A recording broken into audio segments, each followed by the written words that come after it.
होंगे, सभी स्वस्थ होंगे, मस्त होंगे। देखो मैं आपके लिए लेकर आया हूँ एक शानदार वीडियो, और वो भी शॉर्ट।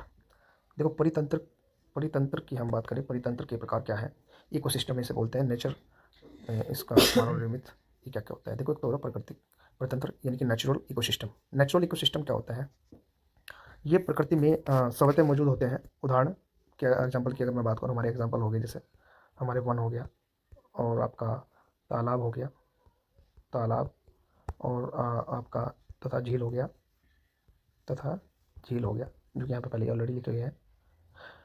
देखो प्रकृति परितंत्र ये प्रकृति में स्वतः ही मौजूद होते हैं। उदाहरण के लिए वन, तालाब तथा झील। मानव निर्मित कृत्रिम परितंत्र अगर मैं बात करूँ, मैन मेड इकोसिस्टम यानी कि जो मनुष्य के द्वारा निर्मित है, यानी कि मनुष्य द्वारा बनाए गए हैं इकोसिस्टम। इन्हें मानव द्वारा बनाया गया इन मानव द्वारा बनाया और प्रतिबंधित किया जाता है। उदाहरण के तौर पर हम कहें जैसे बगीचा, खेत, जल, जीवशाला, एक्वेरियम। यानी कि हम एक बॉक्स लेते हैं, एक्वेरियम बोलते हैं, जैसे हमने बॉक्स ले लिया, और इस बॉक्स मतलब ये कांच का होता है एक्वेरियम, और इसमें हम कुछ पानी डाल देते हैं और इसमें मच्छी फिश पालन कर लेते हैं।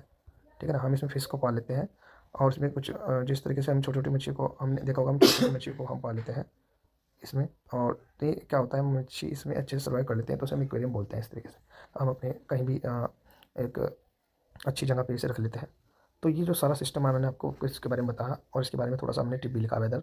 जल जीवशाला एक स्वनिर्वाह तंत्र बन सकता है अगर उसमें पौधा भी हो। ठीक है ना, यानी कि मैं क्या बोला, जल जीवशाला एक स्वनिर्वाह तंत्र बन सकता है, यानी कि इकोसिस्टम बन सकता है अगर उसमें पौधा भी हो।